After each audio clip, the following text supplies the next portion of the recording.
Good afternoon, I'm Maddie. I'm your Blue Cross Blue Shield of Michigan Wellbeing Coordinator, and we're going to do a little slushy recipe that's very fun, kid-friendly, adult-friendly. So what I'm going to start with is my little blender here. You can use a bigger one. And then I have fresh watermelon from our garden. I did put it in the fridge so it's a little cooler, but you can use fresh stuff. So what I'm going to do is I'm going to add this to there.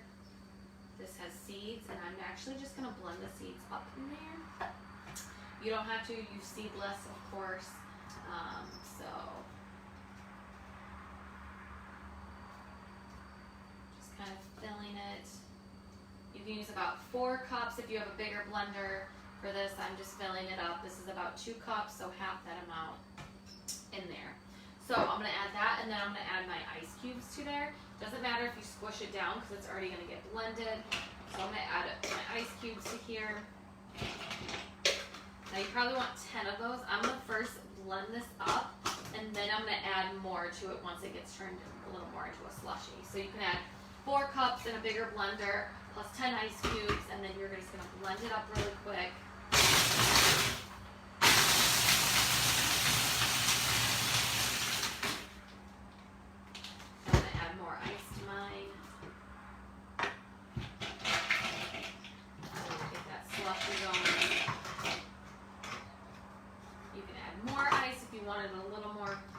Slushier. I'm just going to put the lid on top of this. Oops.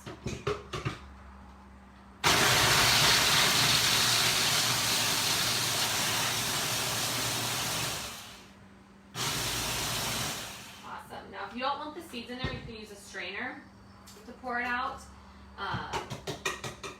So I have a little strainer, and then so that's like one little tip that you can use to kind of get your seeds out if you do have them in your slushie. So next thing, the sweetener is optional as well, so you don't need to add the sweetener. I have my little liquid stevia. You can also add maple syrup, so then you can kind of taste this and then add the sweetener afterwards to see if you want to add more sweetness, because the watermelon is naturally super sweet, so you'll taste really good naturally, but if you want a little bit of more sweetness to it, feel free to add about a 4th cup of maple syrup, or just a couple drops or a drop of stevia, liquid stevia. But I'm going to add some lime juice, but you can add lemon juice, and so I'm going to unscrew that. I'm going to add about a 1/3 cup of lemon juice to this.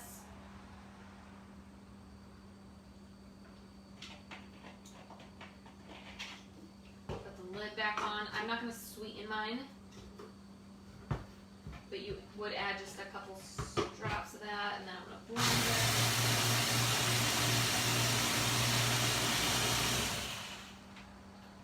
Now that that's all blended up, and then I'm just going to pour it. I'm actually going to use my strainer to get kind of the seeds out. It's a little messy. It's going to get the juice. Probably picked the wrong strainer, so that's going to get the juice out. So you can use this way to get the juice. I'm just going to end up pouring that so you kind of get the gist of what it will look like. I should have used a bigger strainer to catch those bigger chunks in there. But just pour it in there. So there you go. So you can kind of sift out the seeds too if you want to while you're drinking it, and you can top with either a basil leaf, or you can top with some mint leaves, or both. I'm going to do both, and there you have just a little watermelon slushie. Taste it. If you want to add the maple syrup or stevia, feel free to add that in while you blend it, and then once you're done blending it, pour it in there. You can always add it and then stir it up with a spoon as well, but that is kind of what it'll look like. Hopefully yours won't have seeds in it like mine, but our watermelon did have seeds, so that's just like how it happened. So hopefully you enjoy this recipe, and then I'm going to show you a second recipe that I'm going to make. I'm just going to wipe down the counter, wash this out really quick.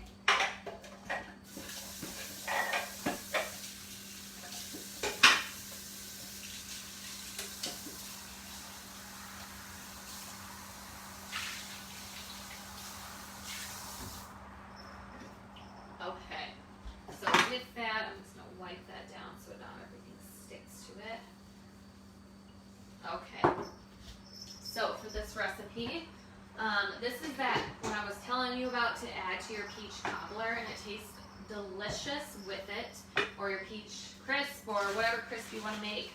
So I've done this in the past, but I've experimented it and kind of letting it sit for, it gets really thick, and I'll show you the after product. But I'm going to add about 2 bananas to this. Really breaking it up. In there. Okay. So then I'm going to add just a teaspoon of vanilla.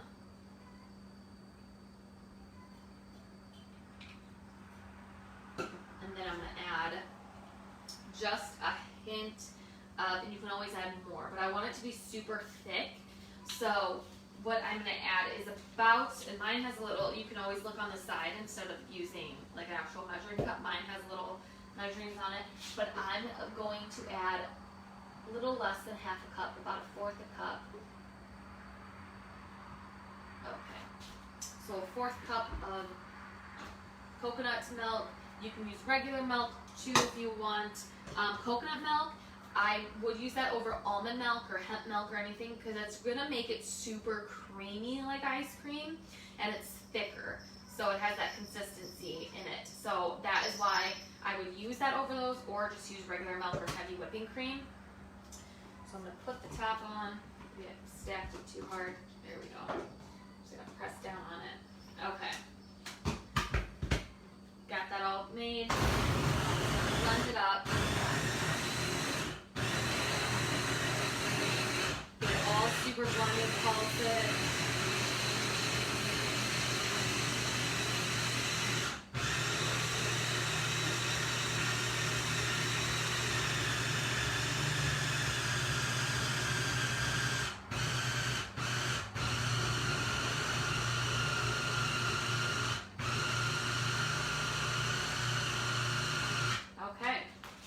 So you just pulse it till it's kind of like creamy and thick.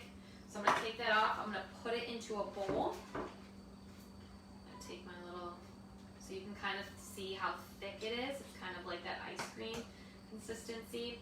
And since this is going to be eaten by us, I'm going to use my finger.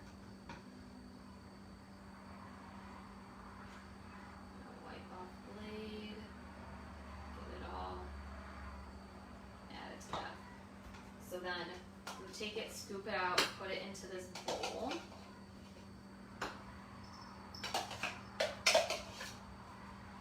You can use, if you have vanilla beans, you can use vanilla beans too. That's going to just add it, that more vanilla flavor to it. I personally like it more like the vanilla bean, but we just don't have those, so vanilla will just have to work. Okay. Put that in there, and then I'm going to rinse my hands.